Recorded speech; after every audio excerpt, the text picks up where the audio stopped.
시청자 여러분, 뉴스룸을 시작하겠습니다.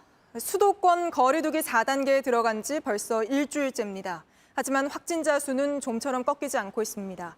이번에도 주말 기준으로 가장 많은 확진자가 새로 나왔습니다.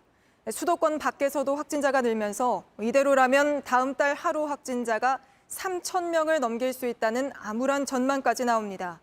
결국 조금 전 정부가 내일부터는 비수도권도 거리두기를 좀 더 강화한다고 발표했습니다.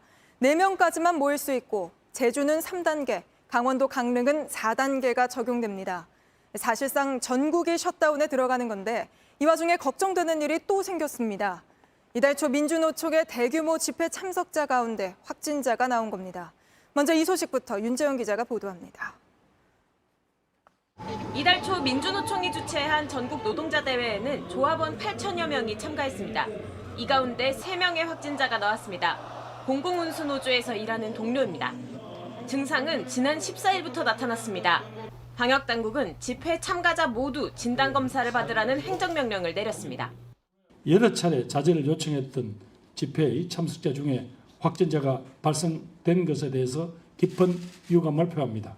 집회 참석자들이 즉시 검사를 받을 수 있도록 지금이라도 적극 협조해 주시기 바랍니다.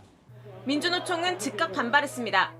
심려를 끼쳐 사과한다면서도 집회가 감염원이라는 인식을 심는 것은 마녀사냥이라고 했습니다. 공공운수 노조도 입장문을 내고 확진자 3명은 같은 사무처에서 일하며 점심 식사를 같이 했다며 집회에서 감염됐다고 판단할 근거는 전혀 없다고 했습니다. 집회를 통해 퍼졌다면 확진자가 크게 늘어날 수 있습니다. 특히 집회부터 확진자가 나오기까지 2주 가까운 시간이 흘러 그 기간 전파 가능성이 큽니다. 방역당국은 증상 발생이 집회일로부터 최장 잠복기 범위 내에 있어 집회를 통한 감염 가능성을 배제할 수 없다며 여러 가능성을 열어두고 감염원을 조사 중이라고 했습니다. JTBC 윤재영입니다.